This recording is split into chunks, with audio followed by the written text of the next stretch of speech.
Kluane National Park is tucked into the southwest corner of Canada's northern Yukon territory, and it's a place to come if you're looking for rugged, majestic mountains that are not surrounded by resorts.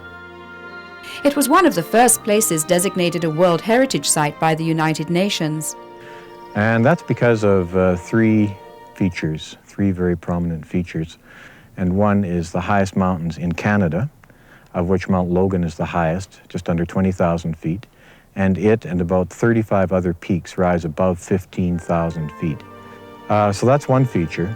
And these high mountains are very close to the Gulf of Alaska and the Pacific Ocean. So they're battered by Pacific lows that come off of the Pacific year-round and dump enormous amounts of snow in the interior ice fields of the park. And that creates the largest non-polar ice field in the world. And that's the second most important feature of the park. This ice field is huge.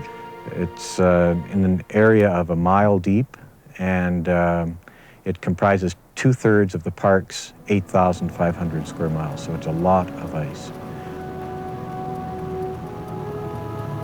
Some scientists estimate there's enough water locked in these glaciers to fill all the lakes and rivers in North America. No wonder flying is the best way to absorb this natural wonder.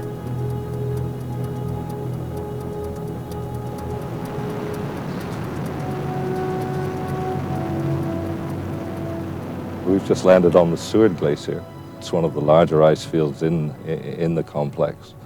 On each side of us are some of the higher mountains of the range. We've got Mount St. Elias, which is the second highest, just over 18,000 feet. And alongside of that is Mount Augusta, Mount Cook, Mount Vancouver, and then dominating us at the present is Mount Logan, which is the most climbed mountain in this particular range, but in fact it doesn't get many ascents over the course of the years. The attraction of it, of course, is being the highest mountain in Canada, but it's also extremely challenging for a mountaineer from a technical standpoint. We're going to leave the range by following the Kaskawos Glacier down to the Slims River Valley.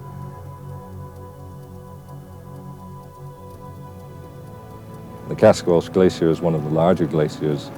It's up to 50 kilometers long, and although it doesn't seem to be, it's 5 kilometers wide, and it has these very striking moraine patterns which have made it a very popular mountain for photographers.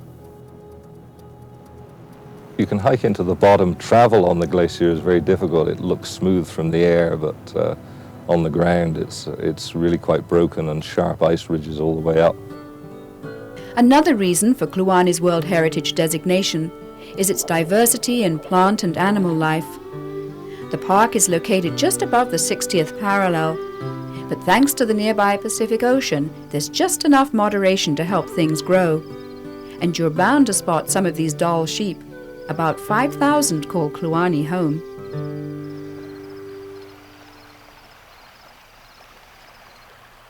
As you're driving along, keep your eye on the riverbanks.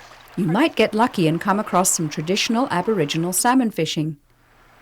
Well, once you get your fish, you have to clean it, and that's cutting out the inside, all the innards and that, taking off the head, and your fish is usually split then down again through the back and then fold it out, and then some people cut it into small strips from there, or they dry it by cutting it into little squares across on the skin.